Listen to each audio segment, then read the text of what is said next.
Pemirsa, kembali lagi di program Dialog Khusus untuk malam hari ini, dan saya akan mengupas terkait dengan topik cegah money laundering di industri perdagangan berjaga komoditi melalui penerapan prinsip mengenal nasabah. Dan langsung saja saya akan ke Pak Bahrul Khairi. Pak, kalau saya bilang manfaat dari perdagangan berjangka bagi perekonomian nasional di Indonesia ini, apakah sudah berpotensi cukup baik, Pak, untuk nilai atau suatu perdagangan di Indonesia cukup baik seperti dikatakan seperti itu, Pak? Ya, karena fungsi ekonomi kita jelas salah satu tadi yang paling utama tadi adalah adanya referensi harga. Kemudian yang kedua adalah adanya kemampuan daripada berbagai pihak untuk mengalihkan risiko tadi. Ya, risiko itu penting sehingga mereka dapat melakukan antisipasi bisnis ke depan dengan lebih stabil. Nah, ini yang dilakukan di dalam industri ini. Nah, tentunya kita lihat tenaga kerja. Ya, tenaga kerja yang bisa ditimbulkan dari industri ini sendiri di seluruh Indonesia bisa. Kemudian pajak, ya pajak, kan, walaupun sekarang kita sedang ada pajak tidak langsung melalui perusahaannya, tentu kan ada, tapi kita akan lagi sedang proses adalah mengenai pajak final untuk PPh-nya untuk industri ini. Jadi setiap transaksi dianggap final. Jadi untuk itu lebih memberikan motivasi dan kepastian dari nah, kita akan 2017 kita prediksi itu bisa, kalau undang-undang mengenai pajak final disetujui Kementerian Keuangan, maka menambah sekitar 170 Berarti miliar. Sebelum transaksi ini sebelumnya tidak ada kena pajak ya, Pak, ya, transaksi di jadi intinya sekarang ini pajaknya masih dikenakan di belakang ya. Kita pengen setiap kali transaksi sudah dikenal, jadi lebih seperti apa yang dilakukan di pasar saham. Baik, untuk kali ini Bapak Peti telah menyusun peraturan terkait dengan anti pencucian uang dan pencegahan pendanaan terorisme dengan mengenal KYC ya, Pak. Seperti apa itu, Pak? Jadi mesti dipahami dulu konteks. Indonesia ini merupakan bagian dari masyarakat internasional, dan Indonesia sudah dimasuk dalam negara yang ekonominya terbesar ke-20, ya, jadi G20, di mana salah satu keputusan sekitar 12 tahunan yang lalu bahwa semua anggota G20 mengenerapkan suatu prinsip, itu tadi pencegahan money laundering dan pencegahan penggunaan industri ini untuk pendanaan teroris. Itu kita sudah sepakati, sehingga itu ada berevolusi sehingga kita bekerja sama dengan berbagai pihak dan PPATK, ya, jadi untuk menjabarkan kesepakatan internasional ini yang Indonesia sudah melakukan endorsement untuk itu. Nah, sehingga kita sudah pada tahapan akhir menjabarkan, ya, jadi apa yang disebut dengan FATF itu namanya task force. Jadi task force untuk money laundering di sini menjabarkan ketentuan-ketentuan teknisnya. Nah, yang kita atur apa sih sebetulnya? Tadi sudah dikatakan pada prinsipnya kita harus mengenal know your customer. Know your customer di sini untuk mencegah supaya mereka tidak rugi, itu dasarnya.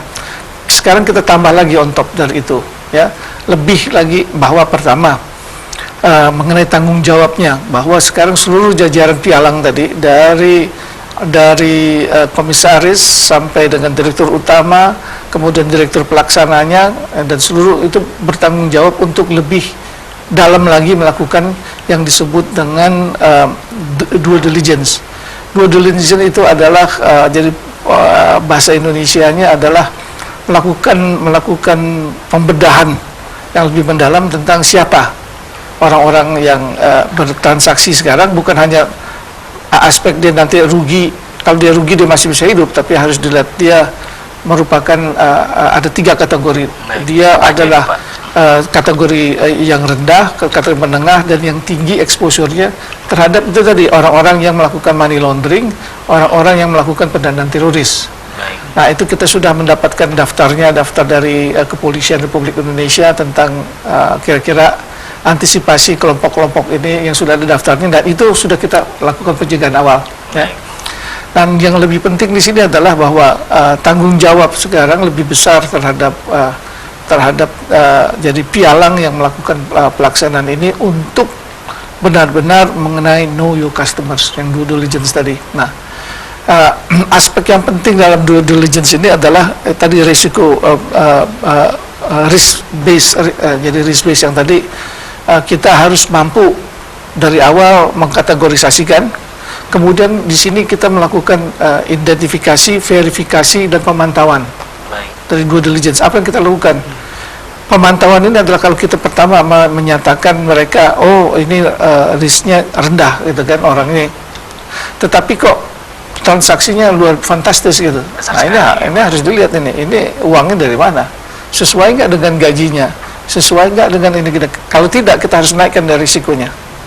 Ya, nah, kita naikkan risikonya, dan perusahaan itu harus melaporkan secara rutin kepada Bapepti dan juga kepada Bapepti, kepada bursa-bursa, sampai satu tingkatan yang kita harus melakukan pelaporan sampai kepada PPATK untuk ditelusuri.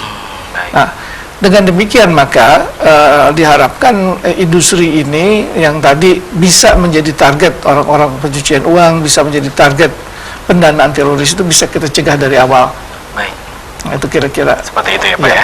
Saya ke Pak Stefanus. Baik Pak Stefanus, jika ada salah satu investor yang memang dia ini adalah salah satu high risk customer ya Pak ya, dan dia sudah memasukkan uang ke pasar derivatif seperti itu, apakah transaksi ini bisa dicegah Pak sebelum dia bertransaksi di pasar yang jauh lebih berat lagi seperti itu Pak? Ya baik Pak. Mengenai pengenalan nasabah yang sangat berhubungan erat dengan si nasabah ataupun calon nasabah, itu adalah perusahaan pialang. Baik. Ya, karena kami sebagai bursa tidak berhubungan secara langsung dengan pialang. Jadi penyaringan awalnya itu ada di level pialang yang merupakan anggota bursa. Ya.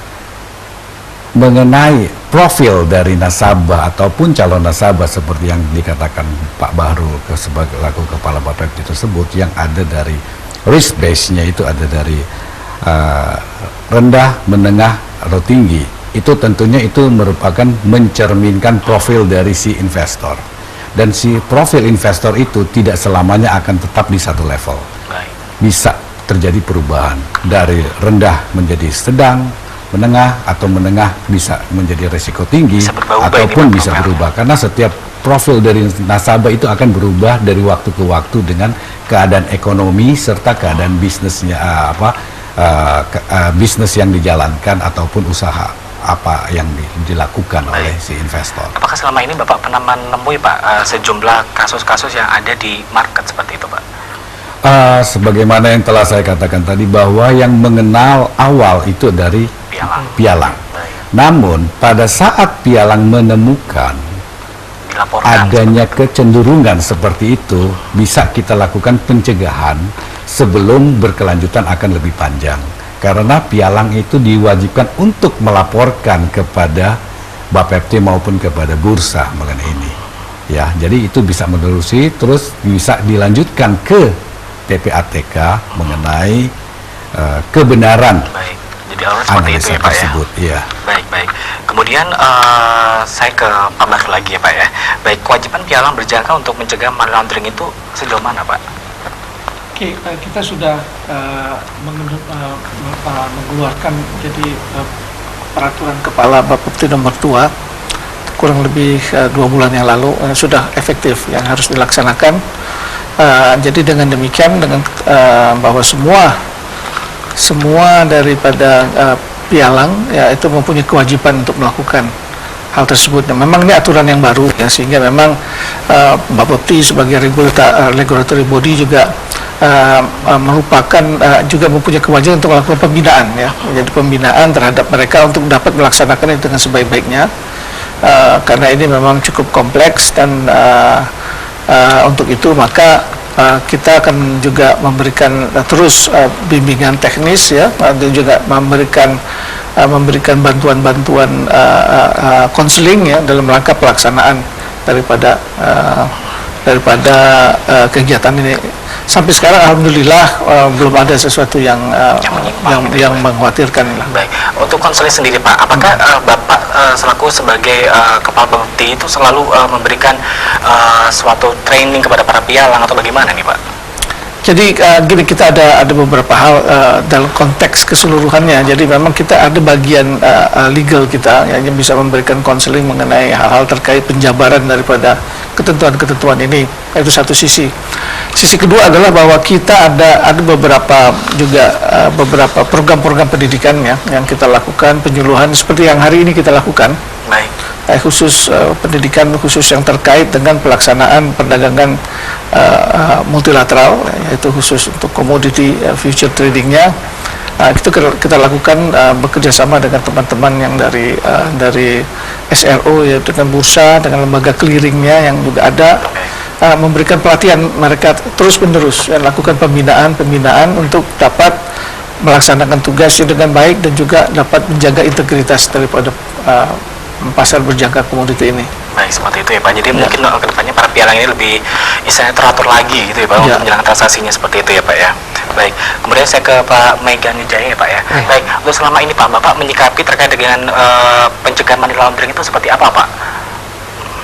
Memang money laundering ini merupakan sebuah topik yang sangat menarik, Mas. Ya. Tapi kan dari tadi kan kita udah ngomongin nih bagaimana cara kita mengantisipasi money laundering, kiat-kiat apa saja sih yang sudah dilakukan oleh badan pengawas maupun juga dari SRO atau dari bursa melakukan hal tersebut. Mungkin saya juga mau tadi tambahin lagi dikit, Mas.